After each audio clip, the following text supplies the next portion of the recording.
Kalau kamu pikir tinggal di kos itu penuh ketenangan, berarti kamu belum kenal yang namanya drama tengah hari bolong.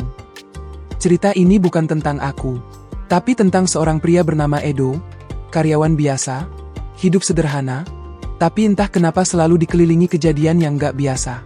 Edo ini tinggal di sebuah kos yang cukup terkenal, bukan karena fasilitasnya mewah, tapi karena satu hal, pemiliknya. Namanya Ibu Hajah Irma. Ibu-ibu yang kalau dilihat sekilas itu kalem, ramah, sering senyum, tapi entah kenapa, semua anak kos selalu bilang hal yang sama. Baik banget, terlalu baik malah. Awalnya Edo juga nggak mikir macam-macam. Sampai suatu siang. Siang yang panas, sepi, dan terlalu santai. Hari itu Edo pulang kerja lebih cepat. Badannya lengket, kepalanya pusing, dan satu-satunya yang dia pikirkan cuma satu. Mandi, terus rebahan. Tanpa pikir panjang, dia langsung masuk kamar, lempar tas, buka baju, dan ya, seperti kebanyakan anak kos yang ngerasa sendirian, dia lupa satu hal penting. Kunci pintu. Awalnya semua berjalan normal. Suara kipas angin berputar, air galon netes pelan, suasana tenang, sampai tiba-tiba, krek, pintu kamar kebuka. Edo membeku. Bukan karena dingin, tapi karena di depan pintu, berdiri seseorang. Ibu Hajah. Ibu Hajah Irma berdiri di sana, bawa piring, seolah nggak terjadi apa-apa. Oh, kamu di rumah toh? Edo panik setengah mati, refleks nyari apa aja buat nutupin diri, tapi yang dia dapat cuma handuk kecil yang ukurannya, ya, nggak terlalu membantu. Ibu, ini, saya. Iya, santai saja. Ibu cuma mau ngasih kamu makan. Nada suaranya santai, terlalu santai malah. Seolah-olah masuk ke kamar anak kos di siang bolong dalam kondisi kayak gitu, adalah hal yang biasa. Edo masih kaku. Otaknya loading. Ini malu banget. Tapi yang bikin dia makin bingung, bukan situasinya, melainkan reaksi Ibu Hajah Irma yang tetap tenang, bahkan sempat bilang, lain kali jangan lupa kunci pintu ya, bahaya. Lalu, beliau masuk lebih dalam ke kamar. Edo langsung mundur satu langkah. Bukan karena takut, tapi karena suasana mulai terasa aneh. Dan dari situ, Edo mulai sadar. Mungkin, yang dibilang anak-anak kos itu, bukan sekadar bercanda. Karena sejak hari itu, perhatian Ibu Hajah Irma ke Edo, mulai terasa beda. Dan semuanya, baru saja dimulai. Setelah kejadian, siang bolong yang memalukan itu, hidup Edo bukannya kembali normal. Justru, makin gak normal. Awalnya dia coba santai. Mungkin Ibu Hajah emang baik aja. Tapi masalahnya, baiknya itu mulai kebangetan. Besoknya, Edo baru pulang kerja, belum sempat duduk, tiba-tiba, tok. Belum sempat jawab, krek, pintu langsung kebuka.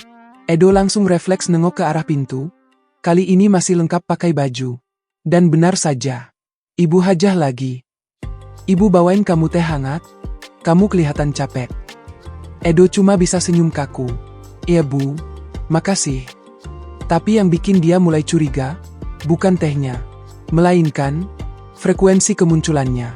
Hari berikutnya, Ibu Hajah datang lagi, bawa gorengan.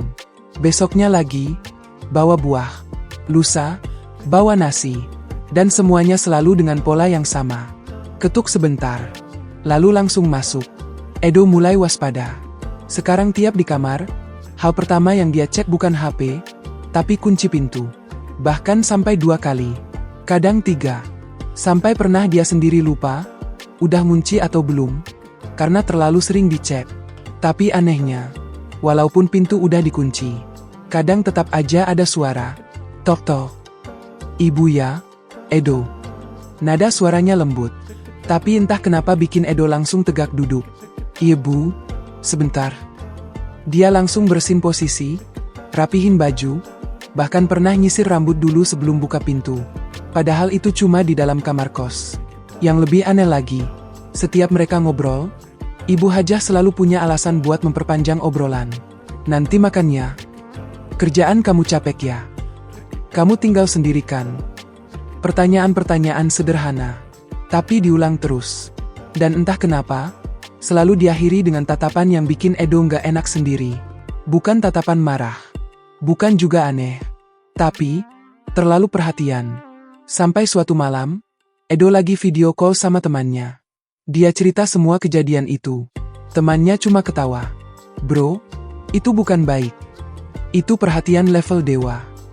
Edo garuk kepala. Iya sih, tapi masa iya? Belum sempat dia lanjut ngomong. Tiba-tiba, tok-tok.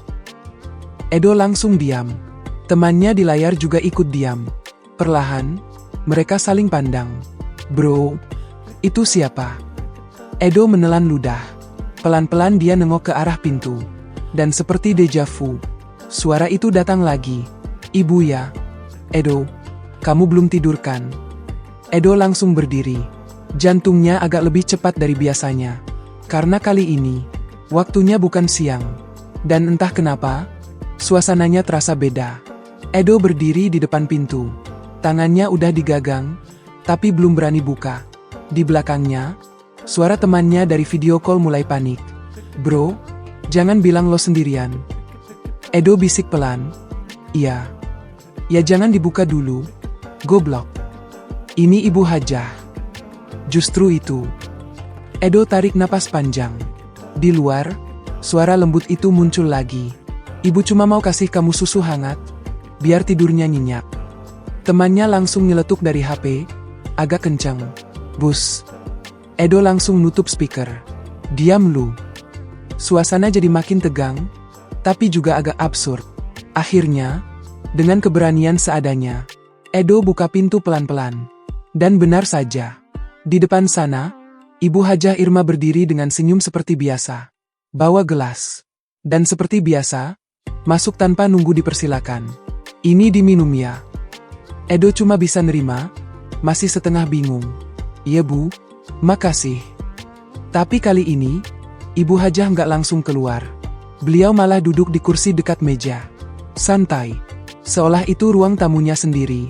Edo berdiri. Kaku. Pegang gelas, tapi nggak diminum. Dari layar HP, temannya masih ngintip. Bro, itu dia duduk. Edo cuma bisa melotot kecil. Iya. Ibu Hajah tiba-tiba bicara. Kamu ini ya, kalau sendiri jangan sering begadang. Iya bu. Nanti sakit, nggak ada yang jagain. Kalimatnya sederhana. Tapi entah kenapa, bikin Edo merinding dikit. Bukan karena serem, tapi karena terlalu dalam dan terlalu personal. Beberapa detik hening, sampai tiba-tiba, Edo. Iya bu. Kamu nyaman kan tinggal di sini? Edo mengangguk cepat. Iya bu. Nyaman? Ibu Hajah tersenyum. Lebih lebar dari biasanya. Syukurlah. Lalu beliau berdiri, jalan pelan ke arah pintu. Edo ikut lega. Kirain mau lama. Tapi tepat sebelum keluar, Ibu Hajah berhenti, menoleh sedikit, dan bilang pelan. Kalau ada apa-apa, jangan sungkan ya. Ibu selalu ada. Klik. Pintu tertutup. Edo diam beberapa detik. Lalu langsung nengok ke HP. Temannya langsung teriak tanpa suara, cuma gerak bibir. Wah, gila, gila. Edo duduk pelan di kasur. Masih megang gelas. Otaknya muter. Semua kejadian dari siang sampai malam itu mulai nyambung. Dan satu hal yang sekarang dia sadari. Ini bukan sekadar pemilik kos baik. Ini sudah masuk ke level yang bikin dia harus mulai hati-hati. Karena kalau tidak, bisa-bisa dia sendiri yang kebawa suasana. Sejak malam itu, Edo mulai berubah. Bukan berubah jadi takut, tapi jadi terlalu waspada. Sekarang setiap masuk kamar, ritualnya bukan cuma lempar tas dan rebahan, tapi cek kunci, tarik gagang, cek lagi, dorong pintu, lalu bisik sendiri, aman. Sampai pernah satu kali, dia lagi di dalam kamar, dan lupa sesuatu. Bukan dompet, bukan HP, tapi dia lupa apakah sudah kunci pintu atau belum. Akhirnya dia berdiri di depan pintu, menatap gagangnya, selama hampir 1 menit. Ini tadi udah dikunci belum ya? Belum sempat dia pastikan. Tok-tok. Edo langsung lompat mundur. Refleks. Jantungnya langsung ngebut. Dan seperti biasa, suara itu muncul lagi. "Ibu ya, Edo." Edo langsung lihat ke arah pintu. Kali ini, dia nggak panik. Dia tarik napas. Lalu jawab dengan suara agak lantang. "Iya Bu, sebentar, saya lagi pakai baju dulu." Padahal dia sudah pakai dari tadi. Dari dalam, terdengar suara kecil seperti tertawa pelan. "Iya, nggak usah buru-buru." Edo senyum tipis. Bukan karena lucu, tapi karena akhirnya dia mulai ngerti. Ini bukan tentang kejadian siang bolong itu lagi. Bukan juga tentang teh, gorengan, atau susu hangat. Tapi tentang batas. Tentang bagaimana sikap baik, kalau berlebihan, bisa bikin orang lain jadi nggak nyaman. Dan tentang Edo sendiri, yang terlalu santai di awal. Terlalu menganggap sepele hal kecil, seperti kunci pintu. Beberapa saat kemudian, Edo buka pintu. Ibu Hajah tetap berdiri di sana, dengan senyum yang sama. Dan kali ini, Edo juga balas senyum. Lebih santai, lebih siap. "Ibu mau kasih apa lagi nih?" Ibu Hajah mengangkat sedikit bungkusan di tangannya. "Cuma makanan kecil." Edo mengangguk. "Iya Bu, makasih. Tapi saya lagi mau istirahat juga. Tadi capek kerja." Nada suaranya sopan, tapi jelas. Ibu Hajah diam sebentar, lalu tersenyum lagi. "Ya, istirahat ya." Dan kali ini, beliau benar-benar pergi tanpa masuk. Edo menutup pintu pelan. Klik, dikunci. Dan untuk pertama kalinya, dia merasa tenang. Bukan karena tidak ada yang datang, tapi karena dia sudah belajar menjaga dirinya sendiri. Akhir cerita dan pesan moral yang dapat kita ambil dari kisah ini. Karena pada akhirnya, kebaikan itu memang penting. Tapi menjaga batas, jauh lebih penting. Dan hal kecil seperti mengunci pintu, kadang bisa menyelamatkan kita dari situasi yang gak kita duga.